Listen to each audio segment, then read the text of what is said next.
ನಮಸ್ತೆ ಎಲ್ಲರಿಗೂ ಸ್ವಸ್ತಿಸ್ ಕಿಚನ್ಗೆ ಸ್ವಾಗತ. ಚಟ್ಪಟ ಮಾವಿನಕಾಯಿ ಚಟ್ನಿ ತುಂಬಾ ಸಿಂಪಲ್ ಆಗಿ ಮಾಡ್ಕೋಬಹುದು. ಟೇಸ್ಟ್ ಮಾತ್ರ ಅಮೇಸಿಂಗ್ ಆಗಿರತ್ತೆ. ಈ ಮಾವಿನಕಾಯಿ ಸೀಸನ್ ಅಲ್ಲಂತೂ ಪಕ್ಕಾ ಟ್ರೈ ಮಾಡಲೇಬೇಕು. ಯಾವ ಮಾವಿನಕಾಯಿ ಆದ್ರೂ ಪರವಾಗಿಲ್ಲ. ನಾನಿಲ್ಲಿ ಈ ತರ ಮಾವಿನಕಾಯಿನ ತಗೊಂಡಿದ್ದೀನಿ, ಅರ್ಧದಷ್ಟು ಕಟ್ ಮಾಡ್ಕೊಂಡಿದ್ದೀನಿ. ಇವಾಗ ಒಂದು ಪ್ಯಾನ್ ಬಿಸಿ ಮಾಡ್ಲಿಕ್ಕೆ ಇಟ್ಕೊಂಡು ಸ್ವಲ್ಪ ಎಣ್ಣೆನ ಹಾಕಿ ಮಾವಿನಕಾಯಿನ ಈ ತರ ಕಟ್ ಮಾಡಿ ಸೇರಿಸಿ 2 ಹುಳಿ ಟೊಮ್ಯಾಟೊನ ಅರ್ಧಕ್ಕೆ ಕಟ್ ಮಾಡಿ ವಿಡಿಯೋದಲ್ಲಿ ತೋರಿಸಿರೋ ತರ ಎಣ್ಣೆನಲ್ಲಿ ಹಾಕಿ ನಂತರ ಸ್ವಲ್ಪ ಬೆಳ್ಳುಳ್ಳಿ ಎಷ್ಟನ್ನ ಸೇರಿಸಿ 7 ರಿಂದ 8 ನಿಮಿಷಗಳ ಕಾಲ ಇದನ್ನ ಫ್ರೈ ಮಾಡ್ಕೋಬೇಕು. ಕಂಪ್ಲೀಟ್ ಆಗಿ ಕೂಲ್ ಆದ್ಮೇಲೆ ಇದ್ರ ಮೇಲೆ ಇರುವಂತಹ ಸಿಪ್ಪೆನ ತೆಗೆದು ಇದನ್ನ ಗ್ರೈಂಡ್ ಮಾಡ್ಕೋಬೇಕು.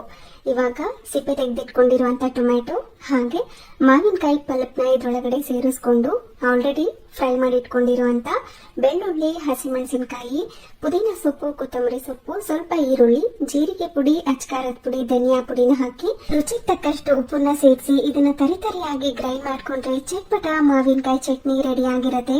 ಇದು ಇಡ್ಲಿ, ದೋಸೆ, ಚಪಾತಿ, ರೈಸ್ ಯಾವ್ದಾದ್ರು ಸ್ನಾಕ್ಸ್ಗೂ ಕೂಡ ಪರ್ಫೆಕ್ಟ್ ಸೈಡ್ ಡಿಶ್ ಇದು. ನಿಮಗೆ ಈ ವಿಡಿಯೋ ಇಷ್ಟ ಆದಲ್ಲಿ ಲೈಕ್ ಮಾಡಿ, ಶೇರ್ ಮಾಡಿ, ಹಾಗೆ ಕಮೆಂಟ್ ಮಾಡಿ ತಿಳಿಸಿ. ಹಾಗೆ ನನ್ನ ಚಾನಲ್ಗೆ ಸಬ್ಸ್ಕ್ರೈಬ್ ಮಾಡೋದನ್ನ ಮರಿಬೇಡಿ. ಮುಂದಿನ ವಿಡಿಯೋದಲ್ಲಿ ಸಿಗೋಣ. ಧನ್ಯವಾದಗಳು.